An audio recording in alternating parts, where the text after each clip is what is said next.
Hey everyone, Morgan here. So husband and I are playing the conflicted card game. What's nice about this game is that it's just a way for everybody to get your mind thinking about preparedness and what you would do in certain situations. So if you pan down here, you can see, like, for instance, this one says, what is the one skill you wish you had in case the world went into post-apocalyptic mode tomorrow? Why? So then you have 3 minutes to answer this question, and then your team members would grade you on a scale of 1 to 3. So, in a sense where you're kind of working, playing the game with one other person, I would just say, that other team member would say, well, that's a 1 or 2 or 3, if it's just one other person, which is with me and husband. And then they have other decks. The one, I got an accompanying deck for Southern Prepper 1. You guys may know him from his YouTube channel. This is just a deck. This isn't like the conflicted card game, where this is just a deck that has a lot of really good tips. Now, Southern Prepper is in the South, so he'll have more Southern type of preparedness tips. But it does ask questions and get you thinking as well, not just giving you tips on the cards. Like this one says, how many meals could you feed your family out of the garden? Would they get appropriate amounts of carbohydrates, proteins, and fats? If your family were forced to fast, how long could they do it for and still function?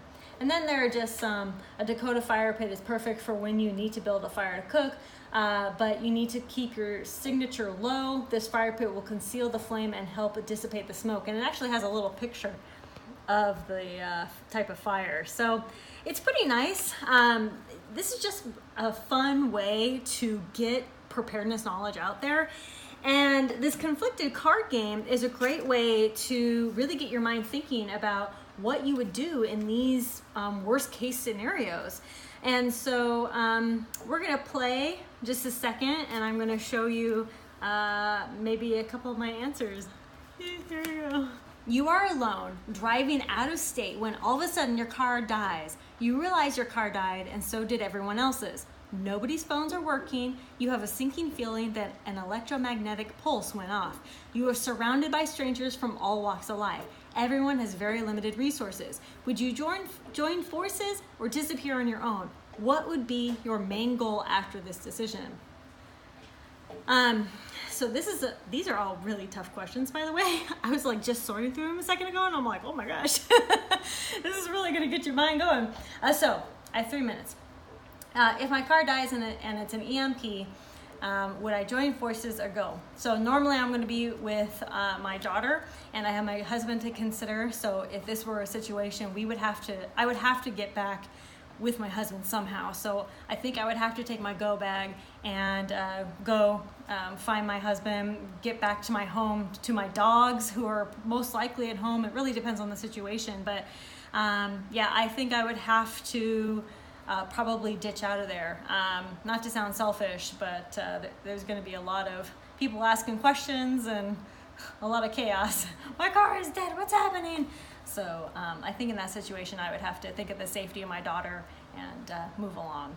I think this is a really cool card game, and I would highly suggest getting this card game and playing it with your friends, your spouse, your kids, everybody. I mean, these questions are really hard. List 5 crimes punishable by death in a post-apocalyptic world that do not carry that sentence in the world of today. I can think of one. Stealing toilet death. paper. Stealing toilet paper. Punishable by death. What is the one skill you wish you had in case the world went into post-apocalyptic mode tomorrow, and why? The one skill you wish you had? That's really tough, man. You really had to think about these things. He wants to be a violinist. Mad cello player. I want to be a magician. A series of asteroids has destroyed the modern world, setting civilization back at least 1,000 years. What are the first 3 things you would personally do in order to start rebuilding civilization? Why?